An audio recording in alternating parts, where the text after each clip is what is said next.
우리 자유 계신 분들과 한번 인사하겠습니다. 은혜로 승리하시기를 축복합니다. 그렇게 인사해요. 은혜로 승리하시기를 축복합니다.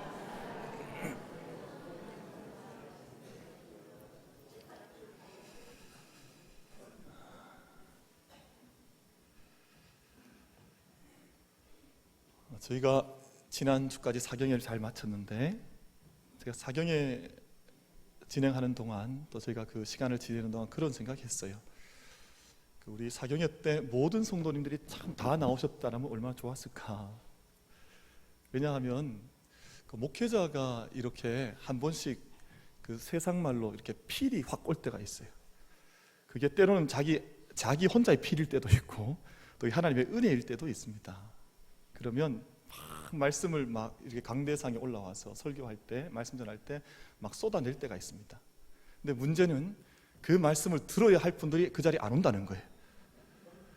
그래서 늘 잘하시는 분들이 늘 말씀 듣지, 그래서 정말 그에게 필요한 합당한 말씀이 필요한 분들이 그 집회에, 성회에, 기도의 자리에 안 보일 때가 있어요. 그래서 보라 지금은 은혜 받을 만한 때요, 보라 지금은 구원의 날이로다. 근데 그 날이 한 영혼에게 하나님께서 언제 평범한 크로노스의 시간 가운데에서 언제 카이로스로 그분에게 임할지, 하나님의 시간이 언제인지 알지 못해요. 그래서 언제 외적이 침입할지 알지 못합니다. 언제 하나님께서 우리에게 임하실지 우리는 알지 못하거든요. 그래서 늘 끼어 있으라는 거거든요. 늘 끼어 있는 것이 방법이다. 그래서 사경이나 어떤 교회 집회가 있을 때 다 오시면 얼마나 좋을까. 왜냐하면 그때 주시는 그 순간의 말씀이 있는 거거든요. 우리 앞으로는 이번에 그래도 많은 분들이 함께 참여하셨습니다. 이번에 날씨가 굳었거든요. 비도 오고, 제가 평신도 같았으면 안 왔을 것 같아요. 이런 날씨 올 수 있겠나. 너무너무 춥고 뭐 갑자기 날씨가 바뀌어지는데 보통 믿음까지는 갈 수 없는데, 이번에 수요일, 목요일, 금요일 사흘 동안 열심히 집회 참여하셔서 우리가 은혜 가운데 함께 나아갔습니다. 우리가 온 교회에 어떤 영적 대잔치가 있을 때마다 우리 만민교회는 함께 마음을 합하고 또 힘을 합하고 또 사랑을 함께 모아서 주님의 은혜의 보좌에 함께 걸어 나갈 수 있는 우리 모든 성도님들 되기를 축복합니다. 그게 은혜입니다. 그게 은혜예요. 그래서 저는 어떤 잔치가 벌어지면 지나가다가도 꼭 그 집에 들어가요. 왜냐면 들어가면 떡이라도 하나 얻어먹거든요. 그게 지혜입니다. 그래서 잔치가 있고 페스티벌이 벌어지는데 멀뚱히 있으면 그게 은혜가 되지 않아요. 그래서 두세 사람이 어떤 놀이를 해도 거기에 점핑을 해서 뛰어 들어가서 그 자리를 나의 자리로 만들면 내가 주인공이 되는 거예요. 하나님께서 세워주신 주인공으로 쓰임 받을 수 있는데, 잔치가 벌어지는데 늘 겉만 돌면 이건 늘 평생 주인의 역할을 못해요. 거기에는 은혜가 임하지는 않습니다. 우리 만민의 모든 성도들께서 하나님 나라 갈 때까지 믿음의 참된 주인공들로 쓰임받는 은혜가 우리 모두에게 있게 되기를 바랍니다.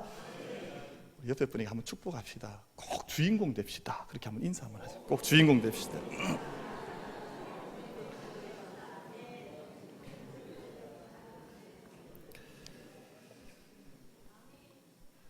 다윗과 골리앗이 싸워서 골리앗이 이겼습니다. 이렇게 말을 해야 정상이잖아요.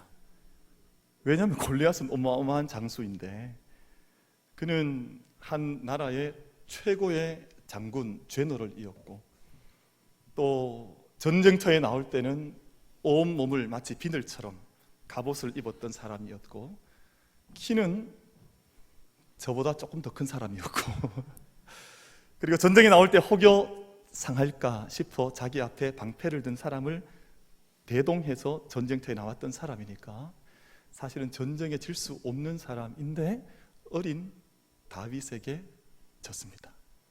근데 이상하죠. 다윗은 아무것도 가진 게 없는 한 꼬마에 불과한데 그가 다윗이 이겼습니다. 다윗이 사무엘상 17장 45절 말씀에서 그런 말씀 선포합니다. 너는 칼과 창과 단창으로 내게 오거니와 나는 내가 모욕하는 하나님의 이름 만군의 여호와의 이름으로 내게 나아간다. 그러니까 무기가 틀렸습니다. 그러니까 골리앗의 무기는 칼과 창이었었고 방패였었고 쉴드였었고, 어린 아이 다윗의 무기는 뭐였습니까? 하나님이었습니다. 하나님이 그의 무기였는데, 승리하게 하신 것은, 우리가 외적으로 볼 때는 승리는 누가 해야 마땅합니까? 골리앗이 하는 게 마땅한데, 그 승리를 거머쥔 것은 골리앗이 아니라 다윗이 그 승리를 거머쥐었다. 왜냐하면 그가 붙들고 있던 것이 하나님의 이름에 대한 신실한 믿음이었고, 하나님이 살아계신다고 하는, 당장 눈앞에는 큰 거인이 있지만 하나님 살아계셔서 나와 함께 싸우신다고 하는 그 믿음이 다윗에게 있었기 때문입니다. 사랑하는 우리 모든 성도님들께서 하나님의 도우심을 힘입어, 하나님의 이름의 능력을 힘입어 모든 믿음의 선한 싸움에서 가정이든 일터이든 우리의 생애 가운데 늘 승리할 수 있는 은총이 우리에게 넘치게 되기를 축원합니다. 우리의 은혜이죠. 우리의 약속입니다. 어젯밤에 늦은 시간에 한국의 세계 야구대 프리미어리그 12라고 하는 경기에서 이겼습니까? 졌습니까? 다 그 시간에 안 주무시고 TV 보셨습니까? 그 마지막 결승전에서 붙은 나라가 미국입니다. 미국은 야구의 나라입니다. 야구의 나라. 어떤 동네들 이렇게 들어가 보면 다 야구해요. 근데 그냥 야구하는 것이 아니라, 그냥 집안에 있는 몽둥이 들고 나와서 이렇게 치는 것이 아니라, 어린 꼬마들도 정식으로 다 옷 입고 투구 쓰고 모든 장비 다 갖추어서 정식 야구장에서 그 그린 위에서 야구들을 합니다. 그러니까 그 야구 선수들이 어린 아이들한테는 거의 우상이나 마찬가지예요. 아이들이 야구 선수를 얼마나 좋아하는지 모릅니다. 그 야구 인프라가 우리나라랑 틀립니다. 그 나라에 내셔널리그, 아메리칸 리그 두 리그전을 하거든요. 양쪽에서. 그런데 내셔널리그에 16개 팀이 있습니다. 그리고 아메리칸 리그에 14개 팀 해서 전체 30개 야구팀을 운영을 하거든요. 그러니까 어마어마한 야구 인프라를 갖추고 있는 나라인데, 그 나라를 어젯밤에 저희가 몇 대 몇으로 이겼습니까? 어젯밤에 기도하셨군요. 8대 0으로 이겼어요. 이야, 이거 어마어마한 승리를 한 거예요. 사실은 이 미국이라는 나라가 야구에 대해서는 너무너무 교만하거든요. 그래서 내셔널리그, 아메리칸 리그에서 이긴 팀들이 함께 만나서 승리를 하면 월드 시리즈라 그래요. 자기들이 뭔데 월드 시리즈라 그래요? 자기들이 세계 시리즈를 자기들이 주관한다 그러거든요. 그러니까 얼마나 야구에 대해서는 얼마나 이런 마음이 자기들이 최고라고 하는 인식을 갖고 살아가는 거죠. 그리고 우리나라에서 아무리 유현진 선수처럼 막 MVP를 타고 최고의 선수들도 그 나라에 가면 최고의 선수라는 상을 주는 것이 아니라, 잘 뛰면, 강정호처럼 잘하면 신인상을 줍니다.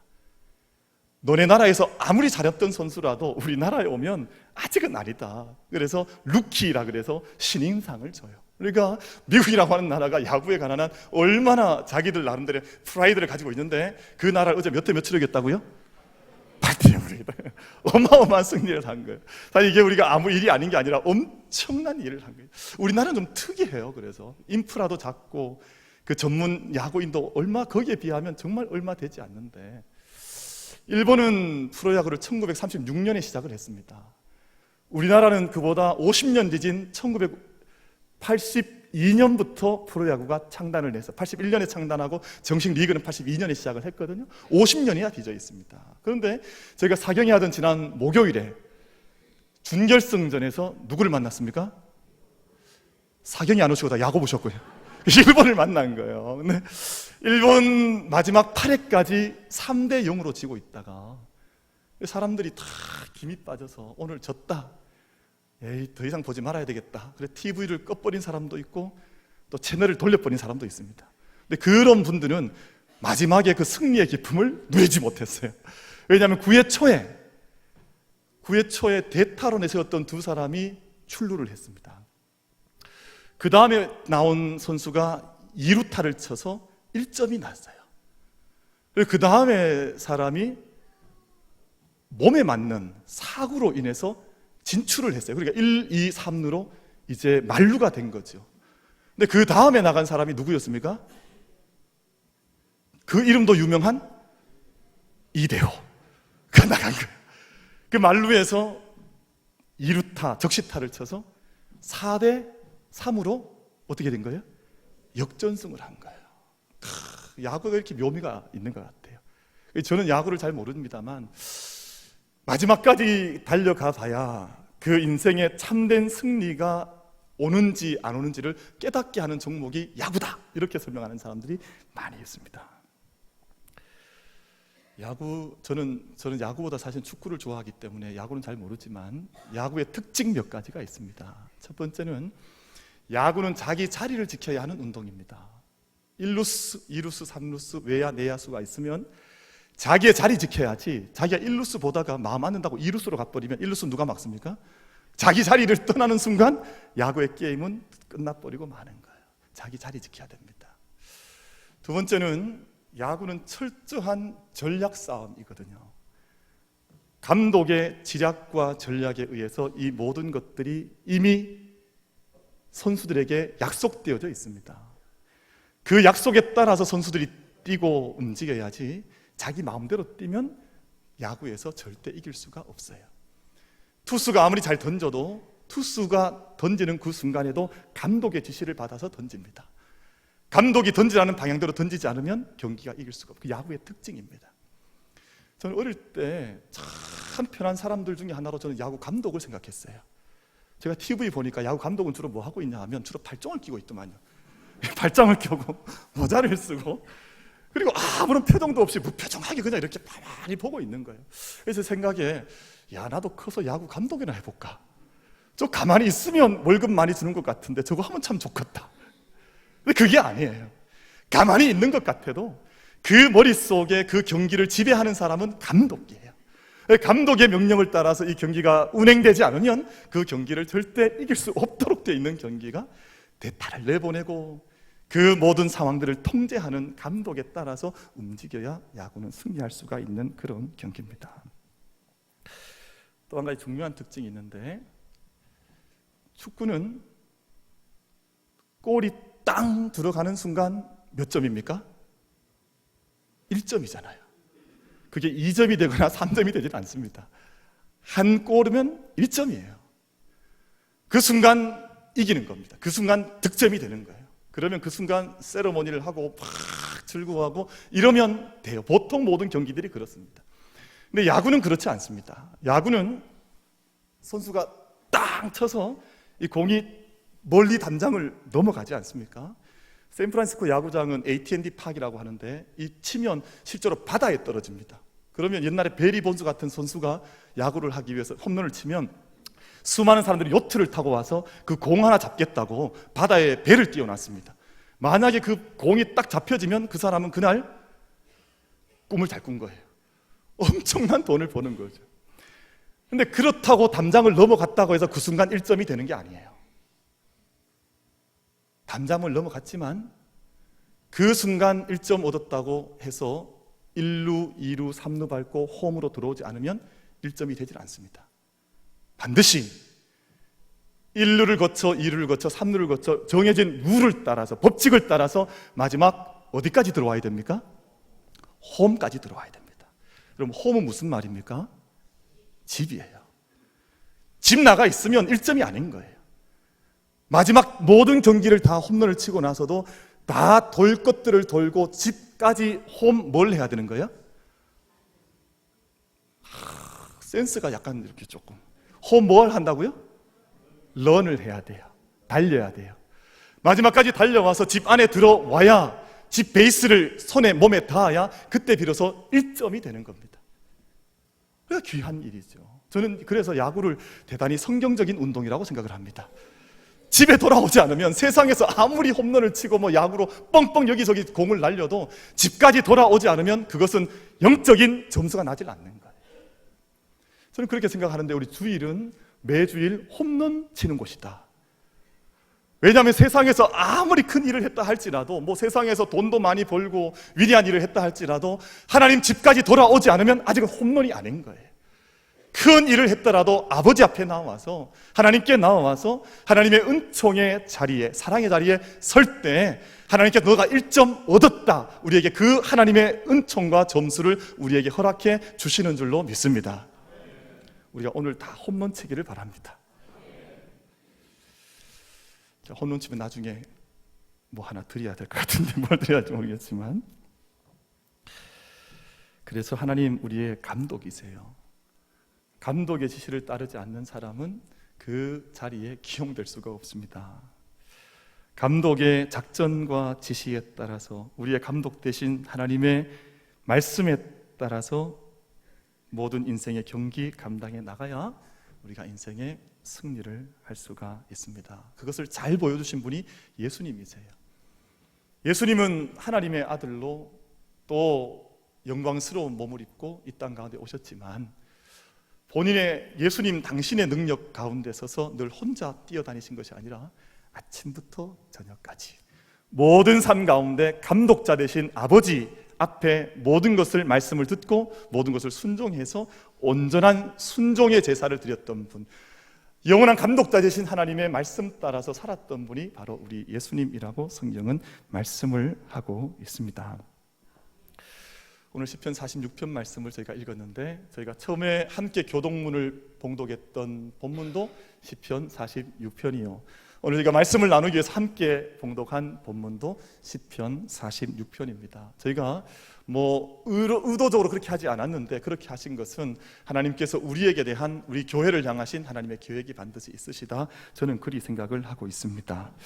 시편 46편 말씀의 배경은 예루살렘이 철저하게 고립되었을 때, 어떤 전쟁의 위기 앞에서 풍년등화처럼 위태로울 때 하나님께서 그 예루살렘 성을 붙들어 주셔서 모든 환난 면하게 하시고, 또 세상의 크고 큰 재난 가운데에서도 그 성을 지켜주셔서 성이 요동치 않게 하시고 피난처 되신 하나님, 능력 되신 하나님 앞에서 승리하게 하셨던 사건을 믿음으로 고백적으로 노래한 본문이 바로 시편 46편의 본문입니다.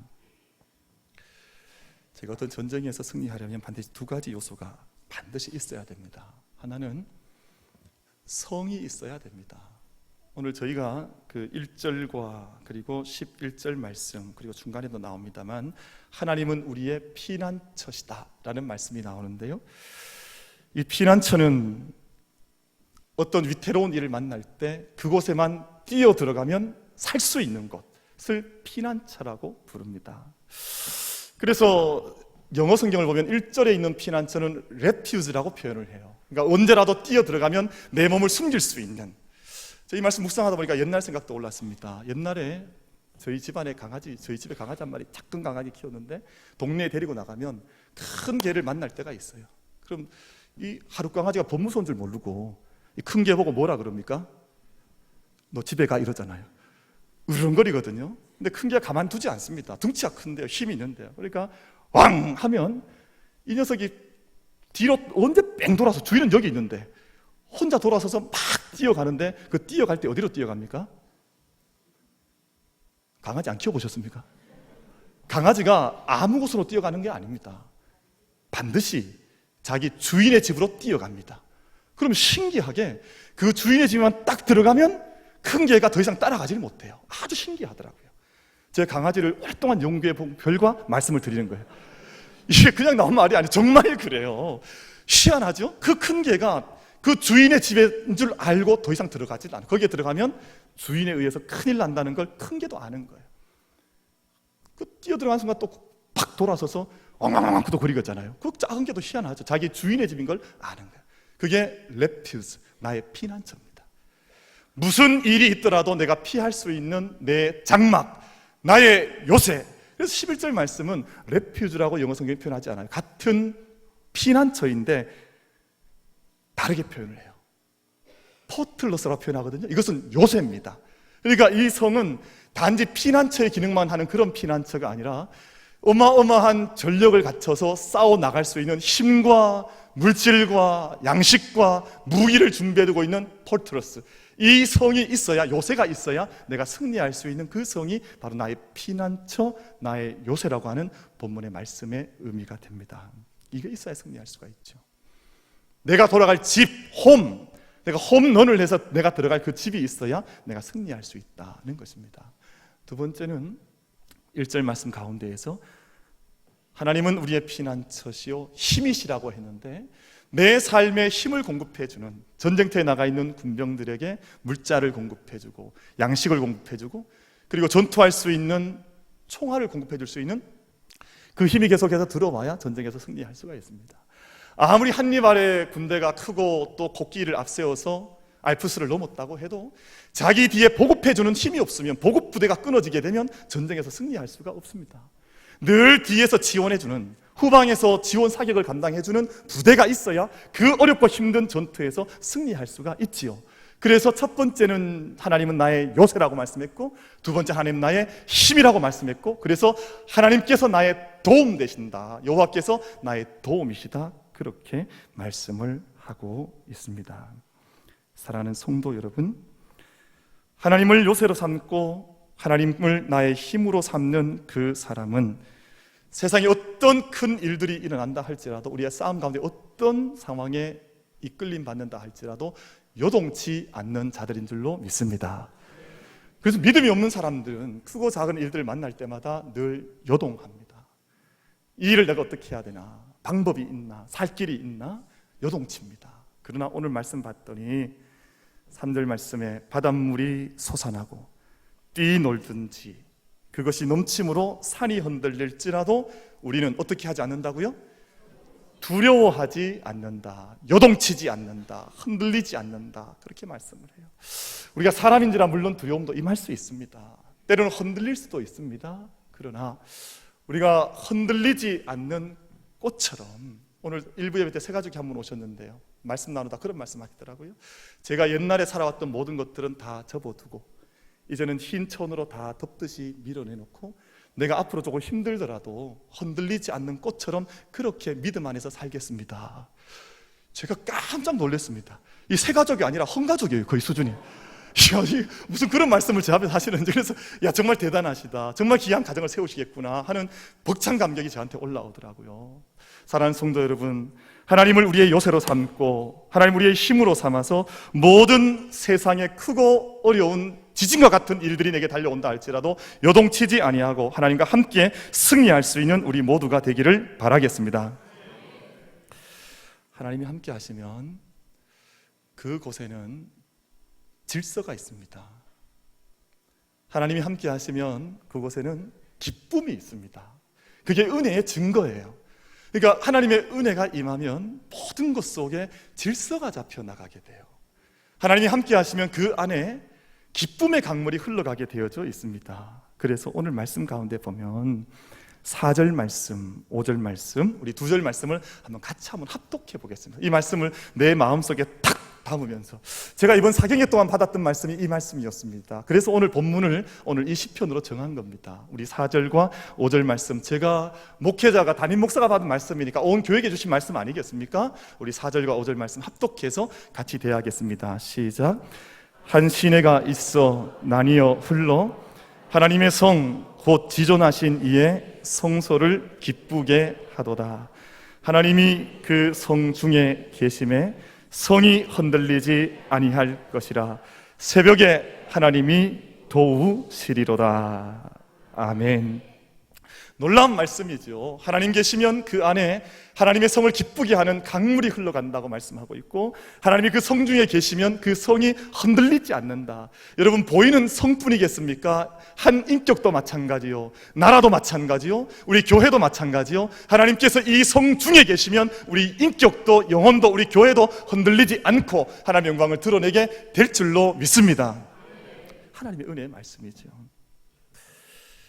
그런 곳이 있는 것이 하나님의 나라요, 하나님의 통치가 이루어지는 The Kingdom of God, 하나님의 통치가 이루어지는 왕국이 되는 것입니다. 요즘 전 세계를 가장 시끄럽게 하는 사람들이 있는데, 단체가 있는데 누굽니까? 그 IS라고 하는, 신천지보다 더 나쁜 것 같아요. 둘이 삐까삐까한 것 같아요. 얼마나 나쁜지. 그 IS가 이제 첫 글자를 따지 않습니까? 이슬라믹 스테이트라고 하는 이슬람 국가입니다. 여러분, 가만히 생각을 해보십시오. 이슬람 국가를 지향하거든요. 이슬람 지도자인 칼리프를 세워서 통치하는, 이슬람의 코란에 법령에 따라서 그 신칙에 따라서 다스리는 이슬람 국가, 이슬람의 이상이 만들어지는 국가를 세워나간다고 하는 단체가 IS, 이슬라믹 스테이트라고 하는 이슬람 국가입니다. 하나님의 말씀에서 하나님의 나라를 가장 중요하게 생각합니다. 하나님의 나라는 예수님께서 이 땅에 오셨을 때 선포했던 나라요, 오시자마자 때가 찼고 하나님 나라가 가까웠으니 회개하고 하나님 앞에 나아오라는 것이 예수님의 메시지였습니다. 근데 어찌 보면 여러분 영적으로 한번 들여다보십시다. 하나님의 통치가 이루어지는 더 킹덤 오브 갓이 임하는 곳에는 무질서가 질서로 바뀌어지고 죽음이 생명으로 바뀌어지고 어둠이 빛으로 바꾸어집니다. 근데 세상에 이슬라믹 스테이트라고 하는 이슬람 국가의 이념을 가진 자들이 이 땅 가운데 테러를 행하고 사람을 무자비하게 죽이고 이 땅에 어두운 일들을 만들어 무질서를 만들어 나갑니다. 디스오더예요. 오더에서 디스오더로, 라이트에서 다크니스로, 어둠으로 바뀌는 거예요. 사랑하는 성도 여러분, 하나님께서 거하시는 그곳은 요동치 않는 것이요, 질서가 잡힌 것이요, 빛이 임하는 곳인 줄로 믿습니다. 우리 개인적 영혼도 마찬가지요, 가정도 마찬가지요, 우리 모든 삶의 일터들도 마찬가지인데요, 하나님께서 그 안에 계시면, 성에 계시면 그 성이 요동치 않는 줄로 믿습니다. 하나님 그 땅을 책임져 주시고 인도해 가시는 거거든요. 직장도 마찬가지입니다. 세상의 나라들은 그 일을 잘하지 못할 때가 많습니다만 하나님의 나라, 하나님의 권세는 그것을 받고 갑니다. 중국 남서부의 소수민족들이 사는 마을이 있는데 동종이라는 마을인데, 소수민족 мя오족이라고 하는, 무슨 족이라고요? мя오족, 마오가 아닙니다. мя오족이라고 하는 소수민족이 사는데, 중국 정부가 너무 신경 쓸 게 많다 보니까 자기 나라 안에 이 종족이 있는 걸 잊어버렸습니다. 자기 백성을 잊어버린 거예요. 그러니까 정부로부터 어떤 도움도 받지 못한 채 마을이 살아요. 동종이라고 하는 마을이, мя오족이. 외부로부터 어떤 공급도 받지 못해요. 전력도 없고 아무것도 없습니다. 그러다 보니까 이 마을 사람들은 집을 짓고 사는데 집이 없어요. 동굴에서 삽니다. 그리고 동굴 속에 학교가 있습니다. 근데 학교가 정부의 지원이 전혀 없다 보니 아이들이 학교를 다니는데 1학년 마치고 2학년 마치면 졸업이에요. 저도 그 학교 가고 싶어요. 2학년만 다니면 졸업이에요. 얼마나 아이들이 좋겠습니까? 정말 꿈 같은 학교일 텐데. 그런데 나라도 잊어버린, 정부도 잃어버린 그런 산속 마을에 한 다큐멘터리 PD가 들어가서 이 마을이 중국 안에 있다고 하는 것을 온 세상에 알려줬습니다. 그래서 사람들이 그 마을을 찾아오고 그 마을을 위해서 보조를 해주고 선생님을 보내주고 해서 아이들 학력이 높아지기 시작했어요. 아이들이 몇 학년까지 이제 졸업하게 되냐 하면 4학년까지 이제 공부를 갑절로 더 하게 되는 그런 동네가 됐습니다. 그런데 그 소식이 온 세계에 전해진 다음에 중국 정부는 그 마을의 학교의 문을 닫아버렸습니다. 왜냐하면 우리나라 안에 있는 이런 초라한 학교가 세계 열강들과 비교해보면 너무 초라한 것이 세상 속에 알려지면 중국이 부끄럽게 되니까 이런 부끄러운 일 덮어버리자 해서 그 동굴 학교의 문을 폐쇄해버리고 말았습니다. 여러분, 세상의 나라들과 세상의 정권들과 정부들과 또 심지어는 부모들까지도 자기의 국민, 자기의 자녀 잃어버릴 때가 있습니다. 마지막까지 책임져 줄 수가 없는 나라들, 수없는 난민을 만들어내고, 오늘 북한도 지금 끊임없이 탈북자들이 내려오잖아요. 올해 처음으로 1000명 아래로 떨어졌다 그러더라고요. 매년 1000명 이상의 탈북자들이 이 땅에 와서 자기의 쉘터, 피난처를, 레퓨지를 찾습니다. 지난주에 사경에 오셨던 목사님께서 그런 말씀 하시더라고요. 자녀를 해운대에서 잃어본 적이 있다, 그 말씀 하시더라고요. 저도 제 아들을 한번 잃어봤습니다. 저도 만약에 해운대에서 잃어봤으면 조금 덜 억울할 것 같은데 저는 교회 마당에서 잃어버렸어요. 그러니까 얼마나 억울합니까? 좀 잃어버려도 좀 근사한 데 가서 잃어버려야지. 뭐 어떻게 교회 마당을 잃어버릴 곳이 아닌데 거기서 잃어버렸으니까. 제가 그때 경주에서 부교육자 생활할 때인데 아이가 없어져 버린 거예요. 그래서 제가 경주 시내를 땀을 뻘뻘 흘리면서 한 4-5바퀴를 뛰어다녔던 것 같아요. 제가 발견을 못했습니다. 낭망해서 막 속상해가지고 이걸 깜깜해져 있는데 아이를 찾았습니다. 어디 찾았냐 하면 그 교회 1층에 권사님들께서 그 함께 모이셔서 식사도 하시고 기도도 하시고 주무시기도 하는 작은 골방이 있는데 권사님들께서 저희 아들을 그 방에 데려가셔가 중간에 앉혀놓으시고는 뺑돌로 앉으셔서 자꾸 질문을 하신 거예요. 너네 엄마 아빠는 집에서 안 싸우냐? 뭐 어쨌든 뭐 아이에게 우리 집에 대해서 막 질문을 하시다가 애가 그 앞에 앉아서 맨날 싸워요 뭐 이런 대답하다가 그냥 오랫동안 그 방에 앉아 있어 버린 겁니다. 제가 그 이후에 그런 생각 많이 했습니다. 제가 아무리 저희 아들을 눈뜨고 지켜도 내가 지킬 수 있는 아들이 아니구나. 제가 어떻게 이 아이의 평생을 지키겠습니까? 이 인생을 어떻게 내가 책임지겠습니까? 하나님께 맡겨드릴 수밖에 없는데 시편 121편 말씀에 오면 하나님 그런 말씀하십니다. 이스라엘을 지키시는 이는 졸지도 아니하시고 주무시도 않으신다. 제가 눈똑 떴으면 저희 아들 잃어버리지 않았겠지요. 그런데 하나님께서 우리와 다르셔서 주무시지도 조시지도 않으시고 그 생명 한 사람 한 사람 하나님의 아들들 지켜주신다. 낮에 해가 상하지 않게 하시고 밤에 해도 해치지 못하게 하신다. 121편 7절과 8절 말씀에서 여호와께서 너를 지켜 모든 환난을 면하게 하시며 또 내 영혼을 지키시리로다. 여호와께서 너의 출입을 지금부터 영원까지 지키시리로다. 그렇게 말씀을 하고 있습니다. 사랑하는 성도 여러분, 우리가 우리의 삶을 요동치 않게 하시고 우리 삶 가운데 자정에 계시면 모든 삶을 승리하게 하시는 우리 성의 영혼의 주인 되신 하나님을 섬겨나가 승리할 수 있는 우리 모두가 되기를 바랍니다. 우리 정신과 영혼을 갉아먹는 벌레가 한 마리 있다 그래요. 우리가 보통 몸 안에 벌레 하면 뭐 요충, 십이지장충 뭐 이런 충들이 있잖아요. 근데 이런 충들은 약을 먹으면 잡을 수가 있습니다. 근데 우리의 영혼과 삶을 잠식하고 갉아먹는 이 벌레, 이 충은 웬만해서는 죽지 않는다는 거예요. 이 벌레 이름 혹시 아십니까? 그 벌레는 대충이에요. 모르시면 어쩔 수 없고 대충이에요. 이 벌레는 웬만해서 잘 잡히지도 않아요. 자기 안에 습관으로 들어와 있으면 절대 이 벌레를 잡을 수가 없습니다.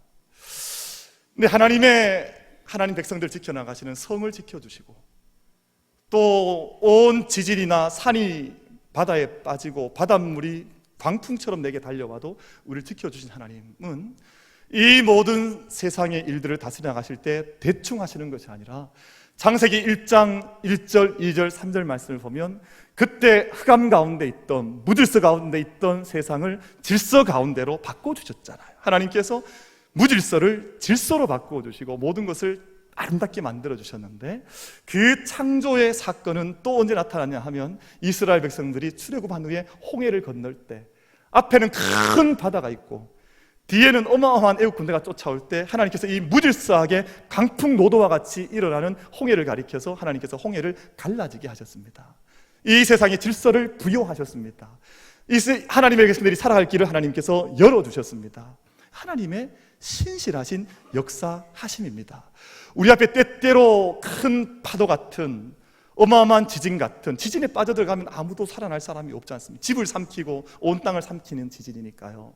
그런데 그 지진이 일어난다 할지라도 하나님이 그 성중에 함께 계시면 요동치 않게 하시는 신실하게 우리를 붙들어 주시는 그 하나님의 은혜가 우리 모두의 은혜가 이미 된 줄로 믿습니다.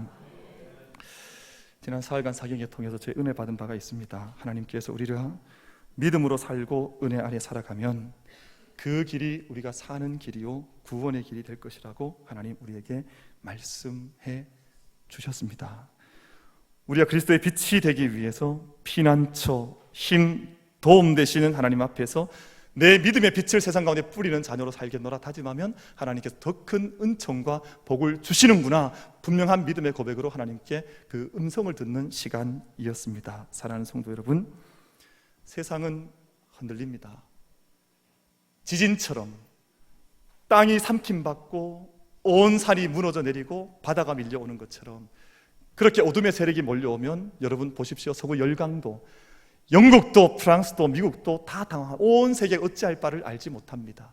이런 시간은 늘 우리에게 다가오게 되어져 있습니다. 하나님 나라 오실 때까지.